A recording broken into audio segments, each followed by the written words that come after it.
Hello guys, तो आज हम ख़त्म करेंगे हमारा टॉपिक नंबर 2 और इसमें हमारे भारत का संविधान और उसकी विशेषताएं।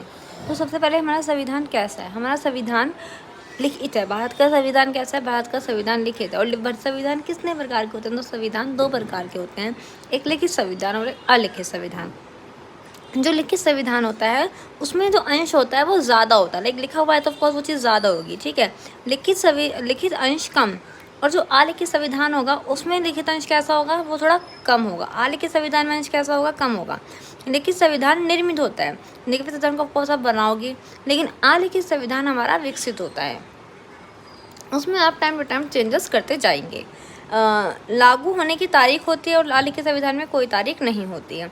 इसमें एकात्मक, संघात्मक, अर्धसंघात्मक सरकार संविधान भी हो सकता है। इसमें कई तरीके से, इसमें एकात्मक भी हो सकती है, संघात्मक भी हो सकती है और संघात्मक भी हो सकती है। बट जो आपका अलिखित संविधान होगा उसमें एकात्मक ही होती है, मोस्टली एकात्मक सरकारी देखने को मिलती है। न्यायपालिका शक्तिशाली होती है, इसमें विधायिका शक्तिशाली होती है। इसमें जो शक्ति इसके बाद होती है विधायिका के पास। इसके बाद हम देखेंगे संविधान देश की राज्य व्यवस्था को तय करता है। संविधान बताता है कि देश की राज्य व्यवस्था कैसी होगी, देश का शासन कैसा होगा। एकात्मक सरकार शक्तियों का केंद्रीकरण करता है, सिर्फ एक सरकार शक्तियों का प्रयोग करता है। जो भी मतलब जो सरकार होगी ना, जो एक सरकार होगी ना, उसी के पास सारी शक्तियाँ होंगी। और वहाँ पे ज़्यादा, जैसे कि हमारे राज्यों के पास सरकारें होती हैं, पर एकात्मक सरकार में राज्यों के पास ज़्यादा ताकतें या शक्तियाँ नहीं होती हैं। इसके एग्जाम्पल आपको मिलते हैं ब्रिटेन, फ्रांस और जापान में।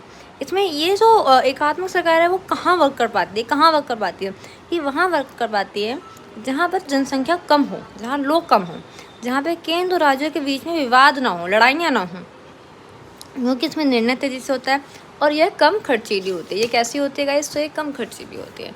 अब हम पढ़ेंगे संघात्मक संविधान। तो संघात्मक का मतलब फेडरलिज्म, जहाँ शक्तियों का विकेंद्रीकरण हो, मतलब शक्तियाँ जो वो विकेंद्र के हाथ में हो।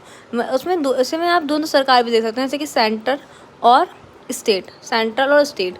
ये जो स्टेट होता है हमारा क्षेत्रीय महत्वाकांक्षाओं के लिए होता है, क्षेत्रीय महत्वाकांक्षाओं को पूरा करने के लिए होता है। निर्णय में देरी होती है, जो भी हमारे संघात्मक सरकार कैसी होती है उसमें निर्णय में देरी होती है, विवाद ज़्यादा होते हैं। और भारत संविधान कैसा है, अर्थसंघ, फांसी फेडरल है। भारत का सरकार कहता है फांसी फेडरल।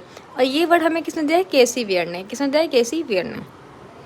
सहकारी संघवाद हमें ग्रेनविल ऑस्टिन ने कहा है। केंद्रीकरण के साथ संघ हमें आइवर जेनिंग्स ने कहा है। और परिसंघ, संघवाद और संघ, ये तीनों हम पढ़ेंगे कल। Thank you.